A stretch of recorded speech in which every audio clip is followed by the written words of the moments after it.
Look at my brows. What happened? Another challenge accepted. Hi, I'm back. Welcome back to my YouTube channel. And today, meron naman tayong video challenge ngayon na gagawin. It's because that a lot of you were requesting newest challenges that I'm going to do here on my channel. And last time guys, diba, nag-upra ako sa isa ka video that is entitled Full Face Makeup with the Use of Beauty Sponge or Beauty Blenders Only. Now, I'm going to do this. Full face makeup with the use of my fingers. Oh, no tools.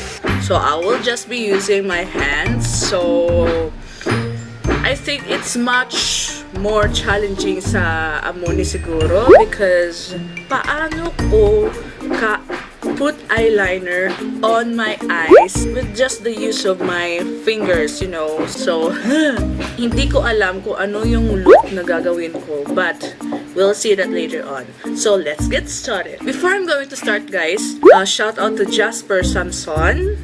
Hi. And shout out to Jillian as well. Hello to Pauline Dunesa. She's the one who requested this video. And I hope na magiging successful yung video request mo. I'm so scared right now, Pauline. But yeah, I have to do this. Another challenge accepted. So anyways, guys, let's get started. Before further ado, makeup wipes. Yung savior natin sa challenge na ito. So, I will be using this total cover. Here we go, guys. Here we go, here we go. And, yeah, we're going to blend this all over. And by the way, guys, make sure your hands are clean, as usual.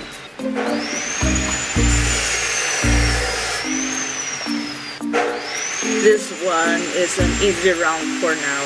Kay nasa foundation pa lang tayo, so medyo easy pa ito kasi all you have to do is just to put the foundation all over your face without any kahirap-hirap. So I'm done with my liquid foundation. Next is for the cream foundation to serve as my concealer. So all I have to do is to put just a little bit under my eye. The technique that I usually use is I always look down while I'm putting concealer under my eye. You see that? Makita gidya? Nakadako sa ako ng eye bags. So we're going to cover the spots, acne scars and stuff. The finishing powder that I'm going to use is from Nishida. What I'm going to use, of course, my hands.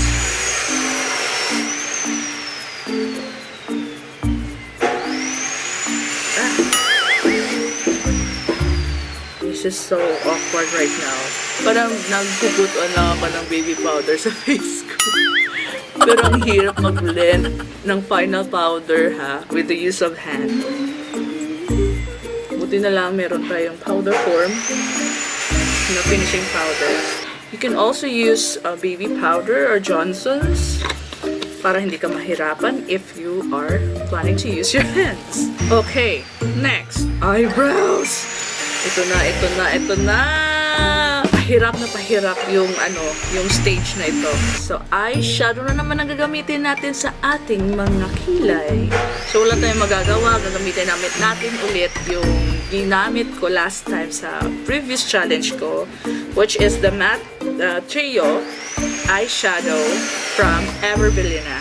And mahahanap mo ito sa lahat ng mga Everbelina na booth or mga kiosko or stores. Pinky finger.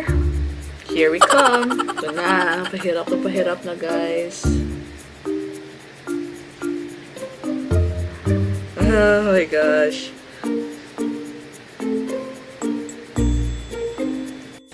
Oh my gosh! Look at my brows! Ang hirap nito, besh. Oh my gosh. Fail. Hopefully sana hindi fail ito. Konti lang ang ating kukunin. OMG! Okay, tapos paano ba maglalagay ng pangkilay sa ating mga brows with the use of just finger.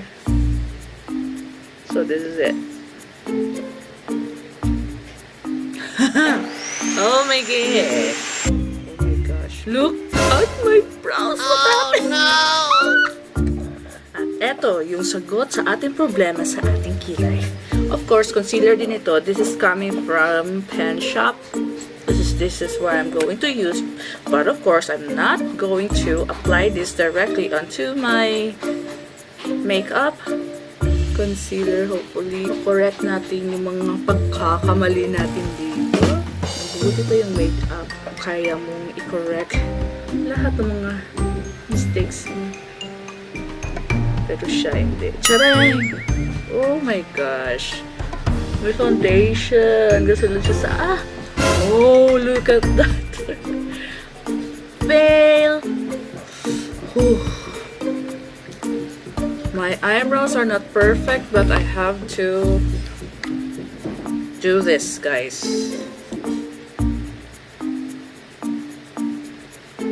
Okay.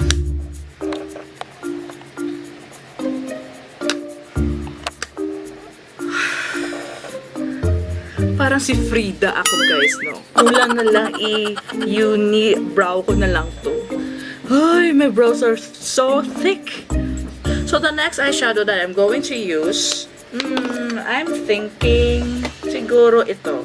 Gagamitin ko tong True Color Over Nature Makeup Palette Garden Voyage from Avon. Ito yung mga ito yung mga shades ng Avon palette. Meron silang purple, lavender, really dark shade. And this one is siguro sa brow bone ito. Ito yung mga different shades ng para sa blushes. So, ito yung gagamitin nating palette for this look. So, good luck to lang sa atin, guys. Kuha tayo ng wipes ulit kasi ang dami-daming black eyeshadow na nasa kamay ko ngayon. Wipe pag may time. So, yung first na gagamitin ko is this purple or not purple, lavender or purple yung shade. Google tayo. Okay naman ba? Purple. At bakit ako gumamit ng red na blouse ngayon? Ewan ko. Ganun din sa kabila. Meron ng purple or shade of violet na lang. Sige. Next is for crease. So, what I'm gonna be using is this darker shade. So, ito yung gagamitin natin crease sa ating mga mata. Oh, sige. So, ring finger yung ginagamit ko, guys, kasi mas lesser yung pressure niya. All you have to do is to find your crease and just shade those area. Na-remember ko, guys, nung elementary pa lang ako, yung nagme-makeup sa akin, talagang ginagamit niya yung mga fingers niya. At very impressed ako sa kanya kasi pinupull off yun naman yung makeup ko without the use of any tools. Nakaka-bother talaga yung eyebrows ko, guys. Next is what I'm going to do with a darker shade as well. It's the same. We're going to line. Pero I don't know kung paano ko ito gagawin. Pero good luck mo lang. Don't you forget about me. Charay. Pero merong hindi malinis, pero ito lang yung makakaya natin. So, my apology to that. So, next is this darker shade will serve as just to deepen or to intensify the colors that is present on my lids. So, as usual, yung gagamitin natin is yung pinky finger natin kasi ito yung pinakamaliit sa lahat ng ating mga daliri. The best that we can do with the use of just fingers, you know. At medyo blurry. Bakit ayaw niya mag-focus? Dark dito. Just to give that illusion of cat eye kahit wala naman tayong eyeliner. Kagamit naman tayo ng middle finger. Wow! Alex!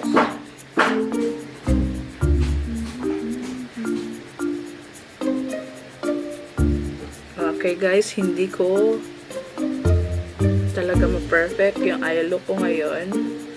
Okay, brow bone naman tayo guys.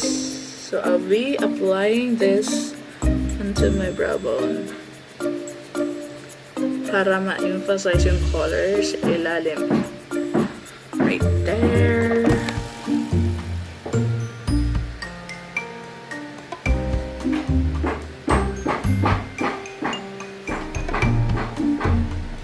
Okay, so ano ang mahambal ninyo sa akin nga eyeshadow? Hindi lang siya malinis guys. I just did my best, you know.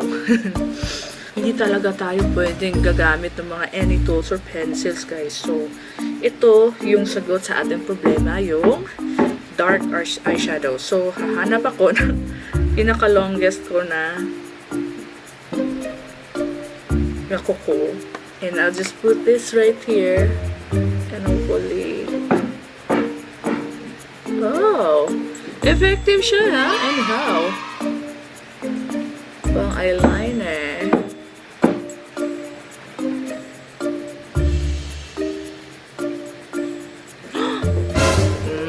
See that?